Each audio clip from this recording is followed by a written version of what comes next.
Some might say, and many do, Labor Day is the unofficial end to summer. And for millions across the plains, the Midwest, the weather is really going to reflect that. I know pumpkin spice is out. Leaves are changing color, believe it or not. In northern Alaska, some areas approaching peak foliage. You know I track that. And the temperatures matching up with that, right? So we have this massive pattern change that's really taking hold of much of the central and eastern U.S. Yesterday was quite noticeable. And for some of you, maybe it was the cooler of the mornings and the days that you'll see moving forward. But we had 79 new records. As I click through, you'll notice that we're going to change the cities here. The most impressive one I found out of all of them was out of Springfield, Illinois, the capital city. It's where I had my start in journalism. The land of Lincoln. I love it. 1885. We broke a record from 1885. Crazy. Right? That was the longest standing record that we broke, but the low was 44. And with Springfield having the history that it has, right, no surprise that we have records dating back to the late 1800s. Right. I was actually following St. Louis. The record low for this date is 51. Okay. The temperature at Lambert did not hit 51, but they did get into the 50s. They got close. Which is remarkable for late August. Yeah. I mean, finally we're talking about this. I feel like this is what the big story has been, right?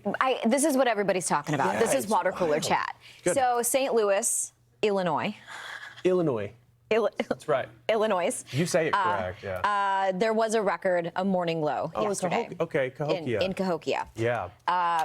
So yesterday was impressive, and more than likely, many of you left the house with a sweatshirt or a sweater, and then you could shred the layers. A drier air mass, the fun thing about that is, while I know the sun angle's getting lower, we warm up pretty quickly. We can rebound pretty quickly. Fort Wayne, Indiana, you were 67 degrees on Wednesday. So far today, 42 the low. That's crazy. So we've already broken that record, which was set back more than 100 years ago. From 1910. Yeah. It's remarkable what we have, the power of this cold front. And I mean, we could tell the story of last week's front that started to move through and brought that relief through the high plains late last weekend. But what's been so beneficial, if you're a fan of these cooler temperatures, the fact that this pattern is still supporting additional lobes of cooler air to move in. Yeah. One front stronger than the next front. And so we're keeping that drier air, lower dew points in place. That continuous flow. Yes. And I think there are people that can appreciate a little bit of a break and turning on the AC. This has been open your window at night type of situation.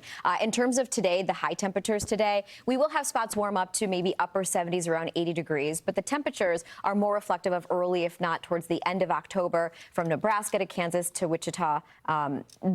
I also want to note you guys also have rain in your forecast, so that's also why it's a little bit more dramatic. Yeah. But that's a look at some of the temperatures for today. I mean, Chicago, too, though. We're talking about the upper 70s nice. to kick off the month of September. I mean, obviously, we still have a few days left in August, so I won't get ahead of myself. But, yeah, it's very nice to have this early fall. But what I've seen on social media, like the fool's fall, this is the faux fall.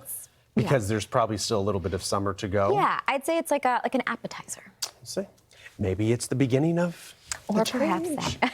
Starbucks and Dunkin' seem to think it.